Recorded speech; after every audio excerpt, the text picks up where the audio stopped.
Yaman memperingatkan Israel juga mendesak Perserikatan Bangsa-Bangsa dan Dewan Keamanan PBB tentang kewajiban menghentikan agresi Israel. Hal itu diumumkan buntut agresi Israel yang targetkan pembangkit listrik utama Yaman, yaitu PLTU Hazis. Mengutip Al-Mayadin pada 18 Agustus, hal ini diumumkan dalam pernyataan Menteri Luar Negeri Jamal Amer pada Minggu 17 Agustus 2025. Diketahui pemerintah Yaman yang berpusat di sana mengecam pengeboman Israel terhadap pembangkit listrik Hazis, menyebutnya sebagai kejahatan perang dan eskalasi berbahaya yang mengancam perdamaian dan keamanan di kawasan, serta menuduhnya sebagai pelanggaran terang-terangan dan berat terhadap prinsip-prinsip hukum internasional dan piagam Perserikatan Bangsa-Bangsa. Amer menjelaskan bahwa penargetan Israel terhadap pembangkit listrik Hazis telah sepenuhnya melumpuhkan layanannya, sehingga membuat jutaan warga sipil di ibu kota dan sekitarnya kehilangan akses listrik,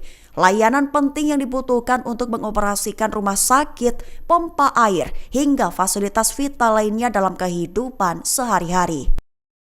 Iran memperingatkan Israel dan Amerika Serikat tentang kejutan baru yang telah disiapkan jika perang kembali pecah di zona merah. Mengutip Tasnim pada 18 Agustus, hal itu diumumkan oleh Staf Umum Angkatan Bersenjata Iran dalam pernyataan yang rilis pada Sabtu 16 Agustus 2025. Ia memperingatkan bahwa setiap agresi Amerika Israel akan dibalas dengan respons yang lebih dahsyat, terkhusus daripada perang 12 hari pada bulan Juni lalu. Menggarisbawahi bahwa Iran menyiapkan kejutan baru. Dalam pernyataannya, dia yang tanpa disebutkan namanya menyatakan bahwa Amerika Serikat dan Israel gagal belajar dari masa lalu, menegaskan bahwa serangan pada Juni berakhir dengan kegagalan yang memalukan dan menyedihkan. Lantas, staf umum itu memperingatkan Amerika dan Israel bahwa setiap pengulangan salah perhitungan atau agresi jahat baru akan disambut dengan kejutan baru dari Iran. Sekaligus, aksi itu akan memicu tindakan yang jauh lebih menghancurkan. Menekankan bahwa apa yang menyebabkan Iran menunjukkan pengekangan diri dan mencegah operasi ekstensifnya selama perang 12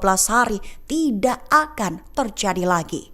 Mantan Kepala Intelijen Israel Aharon Halifa memberikan pernyataan mengejutkan di mana 50 warga Palestina wajib mati untuk gantikan satu warga Israel yang tewas. Jumlah itu diklaimnya tak masalah jika mereka anak-anak. Mengutip Tribun News pada 18 Agustus, pernyataan Aharon ini tersebar luas di media sosial sejak 16 Agustus 2025. The Guardian melaporkan bahwa pernyataan Aharon itu merujuk pada insiden jual beli serangan pada 7 Oktober 2023. Lantas, Aharon menyimpulkan bahwa 50 warga Palestina wajib mati untuk gantikan satu orang Israel yang tewas selama perang. Menggarisbawahi bahwa tidak masalah jika di antara 50 orang itu termasuk anak-anak. Lebih dari itu, Aharon juga menggambarkan mereka, warga Palestina, sebagai hewan manusia dan menyerukan penghancuran total Gaza dan pembersihan etnis. Menekankan bahwa kampanye pembunuhan massal yang melibatkan anak-anak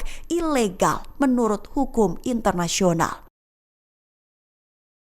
Serangan rudal hipersonik Palestina 2 Yaman diklaim sukses memaksa jutaan warga Israel mengungsi, sekaligus mengklaim sebagai operasi besar untuk mendukung Gaza dengan menghentikan penerbangan di Bandara Ben Gurion. Mengutip Al-Mayadin pada 18 Agustus, hal itu diumumkan oleh juru bicara Yaman Brigadir Jenderal Yahya Sari pada Minggu 17 Agustus 2025. Disebutkan dalam pernyataannya, Yaman telah melancarkan operasi militer tingkat atas yang menargetkan Bandara Lid atau Ben Gurion. Persenjataan yang dipakai adalah rudal balistik Palestina 2, mengklaim sukses mencapai sasaran, sekaligus mengklaim sukses mengirim jutaan pemukim Israel ke tempat perlindungan dan menghentikan lalu lintas udara di bandara. Perlu digarisbawahi bahwa Yaman akan terus melanjutkan operasinya dalam mendukung Gaza, menyerang target-target bernilai tinggi jauh di dalam wilayah yang diduduki sambil mempertahankan blokade laut di pelabuhan Israel, serta bersumpah untuk mempertahankan tekanan militer sampai pengepungan di Gaza dicabut dan agresi berhenti. Demo besar-besaran kembali terjadi. Setengah juta pemukim Israel berunjuk rasa di lapangan Hostages Tel Aviv pada Sabtu 16 Agustus malam waktu setempat. Mereka yang juga terdiri dari Forum Keluarga Sandra menuduh Benyamin Netanyahu mengorbankan tawanan demi politik. Mengutip Al-Mayadin pada 18 Agustus, hal itu dilaporkan oleh penyelenggara Forum Keluarga Sandra pada Sabtu malam waktu setempat. Dilaporkan bahwa hampir setengah juta pemukim mengecam penanganan pemerintah terhadap krisis tawanan dan perang yang sedang berlangsung di Gaza. Forum Keluarga Sandra menggambarkan demonstrasi itu sebagai satu demonstrasi terbesar sejak dimulainya perang. Mengklaim bahwa di balik slogan yang disuarakan tersembunyi kemarahan terhadap Perdana Menteri Netanyahu. Dia dituduh secara sengaja memperpanjang perang di Gaza, mengorbankan tawanan Israel demi membiayai perang, alias demi kelangsungan hidup politik pribadinya. Perlu dicatat saja, krisis kemanusiaan di Gaza telah mencapai titik bencana di bawah blokade Israel yang masih berlangsung.